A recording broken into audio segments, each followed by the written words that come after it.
Video सलाम सुरख सलाम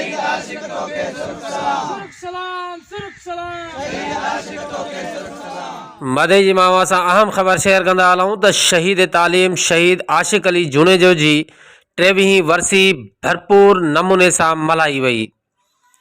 वरसीअ जे सिलसिले में जुणेजा हाउस मदई में मुख्य तकरीब थी।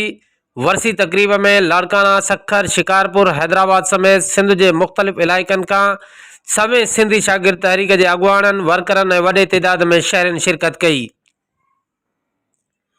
वरसी तकरीब जे मेज़बानी जा फ़राइज़ शहीद आशिक जुणेजो के भाइरनि बागी अज़हर जुणेजो ज़हीर जुणेजो ऐं ॿियनि सरअंजाम ॾिना, जॾहिं त एतजाज़ गांचो मोहम्मद खान चांडियो एडवोकेट साजिद हुसैन महज़र अली हसन वको ज़ुल्फ़कार मीरानी ऐं ॿियनि तंज़ीम के अगुवाणनि ख़िताब कयो।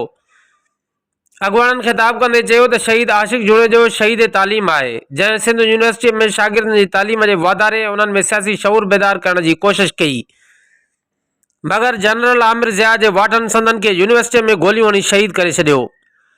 तकरीब खां पोइ वरसीअ में शरीक तंज़ीम के वर्करनि साजिद हुसैन महसर ऐं ॿियनि जी अगुवाणीअ में रैली की सूरत में मदे जी कब्रिस्तान पहुंची सिंध यूनिवर्सिटी में शहीद थियल SST अगुवान शहीद आशिक हुसैन जुणेजो जी मज़ार ते सलामी पेश कंदे गुलन की चादर चाढ़ी ऐं खेनि शुरुक सलाम पेश कयो।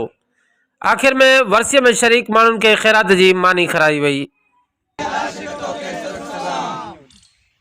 जैसे चंद्र सितारा रहंदा, जैसे चंद्र सितारा रहंदा।